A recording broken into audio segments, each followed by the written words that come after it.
Bonjour tout le monde, c'est Maud, on se retrouve pour un nouveau point lecture dans lequel je vais vous parler d'une lecture numérique avec Celle qui marche la nuit de Delphine Bertholon et c'est paru chez Albin Michel Louise. Je continuerai avec Rebecca Keane, le tome 2, Le Pacte de sang de Cassandra O'Donnell paru chez les éditions France Loisirs ici. Je vous parlerai ensuite de ce livre, Le Dernier Lapon de Olivier Truc paru chez Métayer Noir. Et on terminera tout naturellement avec une fin de saga avec Remade, le tome 3 Rebuilt de Alex Caro et c'est paru chez Casterman.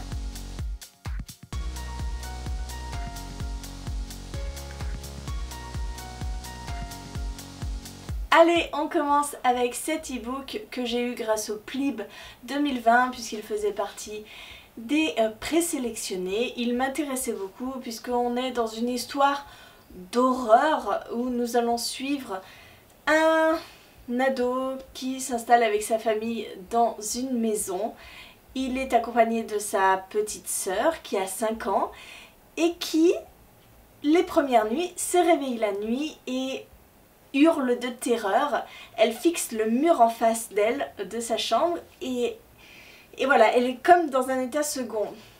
Et donc le garçon de l'histoire, je suis désolée, je ne me souviens plus de son nom, comme d'habitude, hein, je serais tentée de vous dire, le garçon de l'histoire va commencer à s'intéresser à ce qui se passe dans la chambre de sa petite sœur. Alors le mur qu'elle fixe, c'est le mur mitoyen à sa chambre à lui, et lui aussi il va voir qu'il se passe d'étranges choses sur ce mur.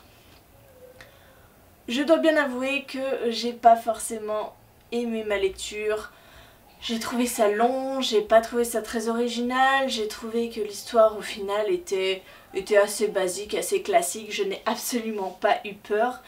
Je trouve que c'est très survolé en fait, les passages qui pourraient inspirer de la terreur sont très survolés, très gommés hein, finalement, on rentre pas du tout dans la terreur pure. Donc voilà. Voilà ce que j'en ai à dire. Mon intention n'est absolument pas de descendre ce livre, donc je vais m'arrêter là, simplement, en vous disant que ça l'a pas fait pour moi, mais peut-être que ça le fera pour vous. C'est Julia qui hurle, je sais pas ce qui se passe, elle est en train de jouer à des jeux, ça la met en transe. On continue avec ce tome 2 de Rebecca Keane que je lis en lecture commune avec Léa du compte Instagram Les Aventures de Léa. J'avais bien aimé le tome 1, je trouvais par contre que ça ressemblait énormément à toutes ces sagas Biclit qu'on a l'habitude de lire, comme Anita Blake par exemple. Voilà, hein, pour l'exemple. Nous suivons donc, comme vous pouvez vous en douter, Rebecca Keane, qui est une renégate on va dire, hein. Elle est partie de son clan de sorcières à la suite de sa grossesse. Elle s'est fait engrosser par un vampire. Voilà, déjà c'est pas une histoire assez très banale. Et donc elle s'est exilée aux États-Unis, elle essaye de vivre une vie peinard, tranquille avec sa fille qui a 10 ans maintenant. Sauf que dans le tome 1, eh bien, elle se faisait un petit peu repérer par un petit peu les êtres surnaturels, hein, puisque elle, son truc c'est de tuer ces êtres surnaturels. Elle est une sorte de chasseuse de primes, de vampires, loups-garous, etc. Et dans le tome 1, elle est devenue ce qu'on appelle... Elle est devenue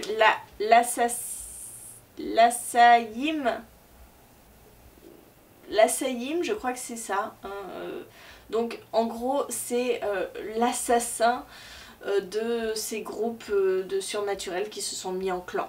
En fait. C'est pas évident à raconter cette histoire, mais dans ce tome 2, j'ai beaucoup aimé. On continue à suivre Rebecca qui va être confrontée à son passé, qui va être confrontée au père de son enfant dans ce tome 2. Et elle n'y va pas de main morte, hein. Clairement Rebecca je l'adore, elle est badass, elle ne prend pas de gants, elle tue à tour de bras. En même temps son clan de sorcières ne sont pas connus pour faire dans le sentiment, hein. Normalement ils n'ont aucun sentiment. Sauf que Rebecca se retrouve dans une situation un peu compliquée puisque elle s'est liée avec le vampire le plus puissant de ce clan, elle s'est liée avec un demi-démon et elle s'est aussi liée avec un loup-garou on va dire oui, c'est un loup-garou. Bref, elle est dans la panade, clairement. Mais voilà, c'est plein d'actions, c'est plein de sentiments, hein, même si Rebecca est censée n'avoir aucun, elle en a. Elle n'est pas si insensible que ça, et c'est une bonne saga Butlitz. Je serais ravie de continuer à lire ces tomes, parce que ce second tome, clairement, nous montre un aspect de Rebecca qu'on ne soupçonnait pas et qui me plaît énormément. Je continue avec un thriller, nous sommes en Laponie dans ce livre-ci. Nous sommes entre la Suède et la Norvège où nous allons suivre la police des rennes. Oui, ça existe. La police des rennes qui va enquêter sur plusieurs choses. La première, c'est le vol d'un tambour rituel. Voilà, vous avez un exemple de tambour tout au début de ce livre, un tambour du peuple Sami, un des derniers peuples lapons. Donc la police des rennes va enquêter sur ce vol de tambour. Elle va aussi enquêter sur un meurtre qui a eu lieu, qui est le meurtre d'un éleveur de rennes. Et voilà, et toutes ces histoires vont se réunir pour ne former qu'une. C'était sympa comme livre, ça me change complètement de tout ce que j'ai lu jusqu'à maintenant. Même les thrillers, c'est différent parce que c'est un thriller culturel, on plonge dans une culture que je ne connais absolument pas. Et simplement pour la culture générale et pour connaître un petit peu tout ce qui se passe dans le Grand Nord, c'est hyper passionnant parce que moi j'ai été impressionnée rien que de voir... Voilà le premier jour de l'année où le soleil sort, voilà, lever du soleil à 11h15, coucher du soleil 11h37. Tu te dis, ah oui, ok, ça c'est le premier jour où le soleil se lève.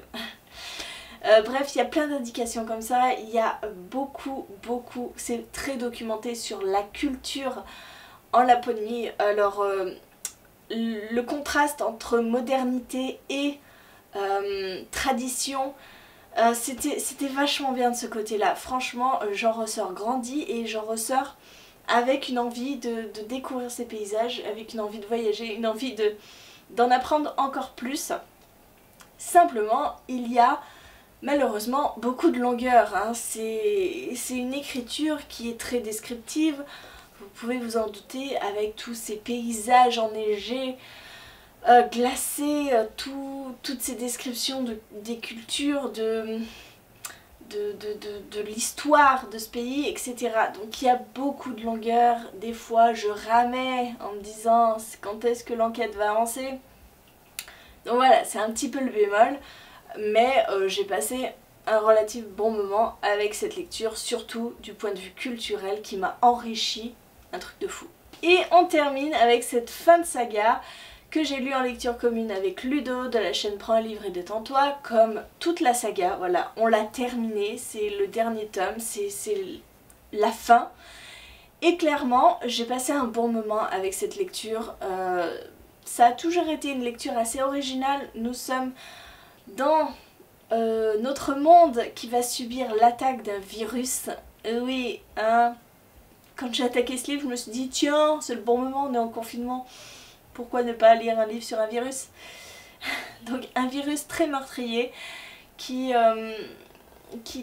dévore les gens, on va dire ça comme ça. Le premier signe, c'est une sorte de neige qui vous tombe dessus et à peine vous êtes touché par un petit flocon que ça vous désagrège, hein, vous fondez clairement. Donc c'est un peu dégueulasse et on va y suivre. Alors il me semble, oui, c'est Léo et Grace qui sont frères et sœurs qui vont essayer de survivre à cet apocalypse, survivre à ce virus qui devient de plus en plus intelligent au fil des tomes. Nous sommes dans ce troisième tome avec la conclusion et mon Dieu que cette conclusion est différente de tout ce qu'on pourrait trouver dans tous les livres sur les virus, sur le post-apo, c'est très très différent. Happy end ou pas, c'est très difficile à dire. C'est très difficile à dire. On n'a pas une fin vraiment ouverte, mais on n'a pas une fin vraiment fermée. Mais j'ai bien aimé. J'ai franchement bien aimé. C'est quand même l'auteur a réussi à m'embarquer dans plusieurs histoires alors que j'aime pas du tout ça à la base. J'aime pas quand les personnages qu'on suit sont dispatchés un peu partout et pourtant là ils le sont, ils sont chacun à l'autre bout de la planète, ils ont été séparés, l'un a embarqué dans un bateau en direction de Cuba, l'autre a embarqué dans un bateau en direction de l'Australie, l'autre est resté en Angleterre.